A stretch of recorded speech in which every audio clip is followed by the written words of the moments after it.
how it is women that are building it. You know, how we're just really, you know, sis, we're just living it. We just living it. We're doing it. And we're helping the communities we're in, the states we're in, and we're there. And I just loved, I'm just trying to go through all the interviews, but those were the ones that really, really stood out. Yes. And there's an interview you have coming up with another phenomenal sister that is also just phenomenal in wealth building. I can't wait to listen to Deborah Owens.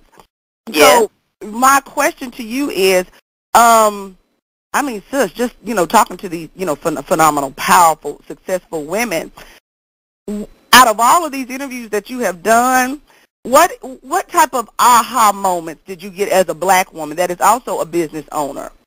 Mm-hmm. Well, I tease all the time, and you've probably heard since you've been listening to the interviews, and I thank you again for doing that. I say, look, this is, y'all think this is for y'all to speaking to the audience. This is for me. Yeah.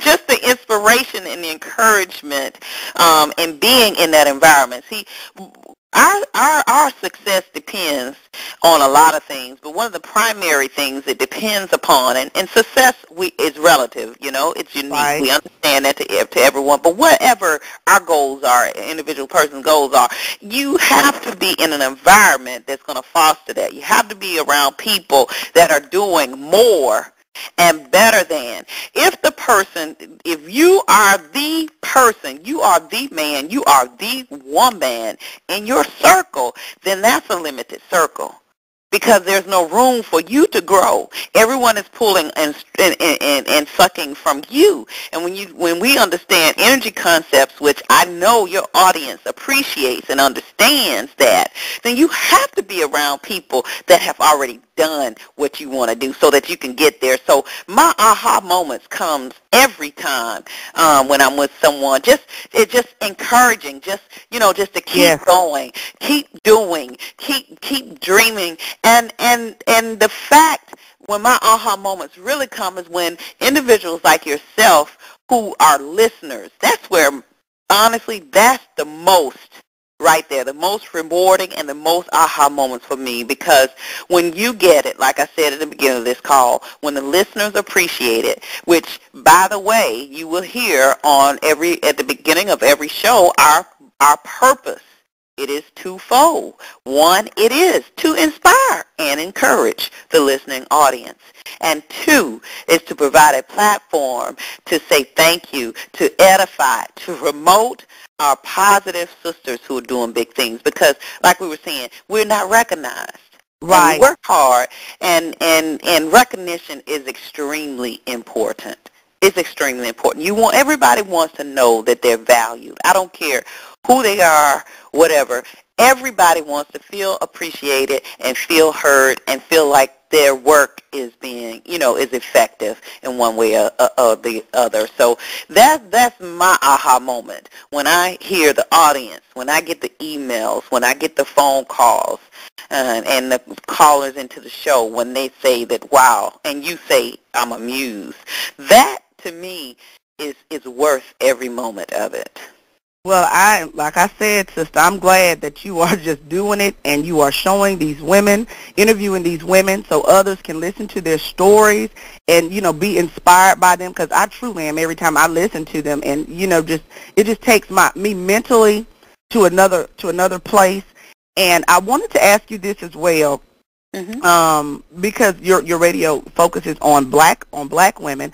I wanted to ask you about, well, let's get into this a little bit, because I also know, and I'm pretty sure that you know too, that anybody starting a business, especially black women in this particular system, we have to believe that, we have to just believe that we deserve nice things, we deserve wealth, we deserve a positive, healthy life, positive, healthy relationships. And I'll just speak about me here for a minute, but as a black woman, I always did not believe that. I always, I had a sense of it always because of the way my parents raised me, but, it was just always something that was coming up, barriers and obstacles that I just really had to push through mentally to get to the point of saying, you know what, I can do this, I deserve this, I am the divine feminine, and I'm going to have this.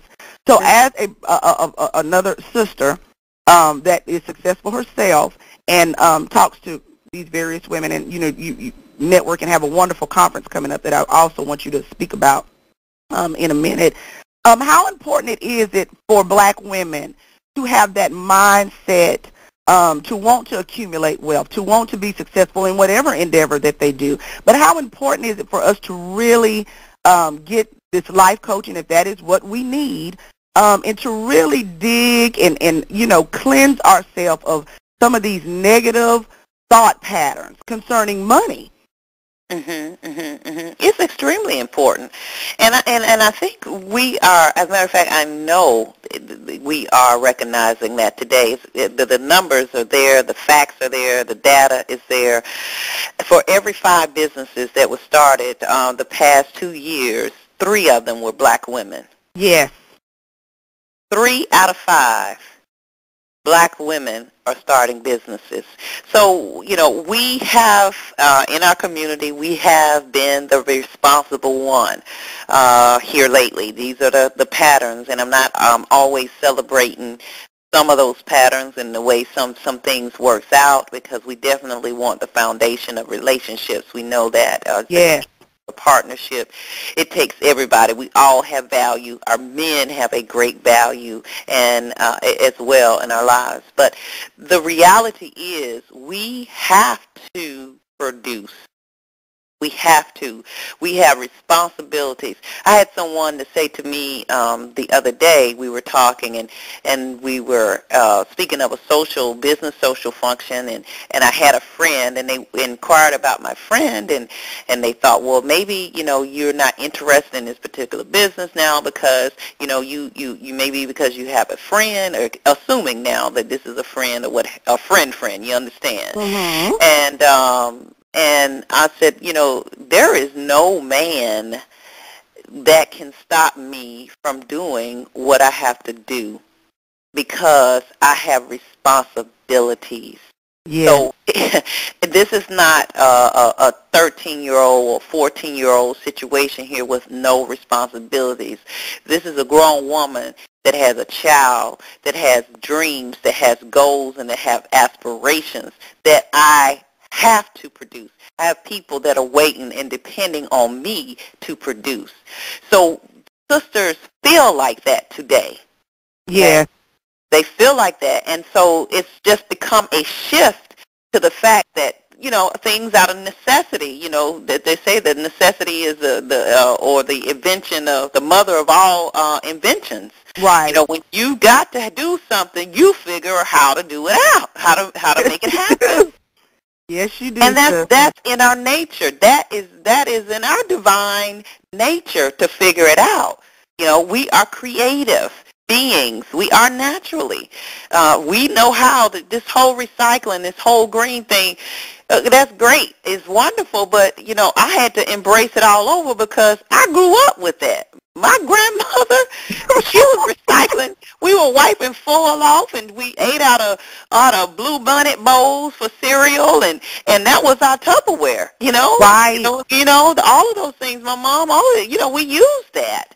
So that's nothing new. I mean, Right. the bread bag, you wash that out, and I was like, that's your Ziploc bag. Okay. Right. So all those things, we have been doing. Now it's just chic, to do it. And I'm babbling and I'm going all around to say this is the point. When we got to do something, we're going to make it happen. And now we realize that we can do it. We have these examples. That's why it's so important for us to continue the work that we're doing so that our sisters can see, And it is important for us to know, first of all, our self-worth, to know that. And knowing our self-worth, it's extremely important to know that we have the power, the divine power, to design our lives.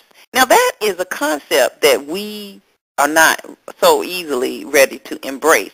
When we talk about spiritual aspects of it, we have been taught that the Lord will make a way, that if you Right.